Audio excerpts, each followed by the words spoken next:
ബ്രാൻഡുകൾ അവരുടെ പരസ്യം വെച്ച് കളിച്ചുകൊണ്ടിരിക്കുകയാണ്. ദിവസം തോറും ഇത് കൂടി വരികയാണ്. പക്ഷേ ഇവർ രസകരമായ പോസ്റ്റുകൾക്ക് പിന്നിൽ മികച്ച ഒരു മാർക്കറ്റിംഗ് തന്ത്രമുണ്ട്. മഞ്ഞുമൽബ ഹിറ്റ് ആവുന്നതും പബ്ജി ബാനാക്കുന്നതും പഴത്തിൻ്റെ വില കൂടുന്നതും തമ്മിൽ എന്താണ് ബന്ധം? ആക്ച്വലി ഇവയെല്ലാം ബ്രാൻഡുകൾക്ക് മൊമെൻറ്റ് മാർക്കറ്റിങ്ങിലൂടെ ഷൈൻ ചെയ്യാനുള്ള അവസരങ്ങളാണ്.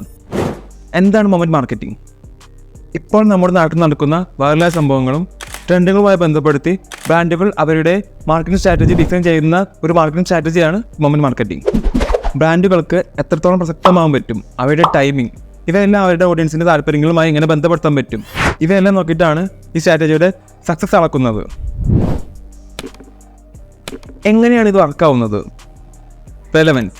ആളുകളുടെ മനസ്സിൽ ഓൾറെഡി ഉള്ള ഒരു കാര്യമായി ഇത് കണക്ട് ചെയ്യും. രണ്ടാമത്തത് ഷെയറബിലിറ്റി.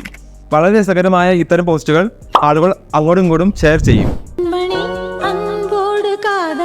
അടുത്ത വീഡിയോയിൽ കാണുന്നതുവരെ ചിയേഴ്സ്.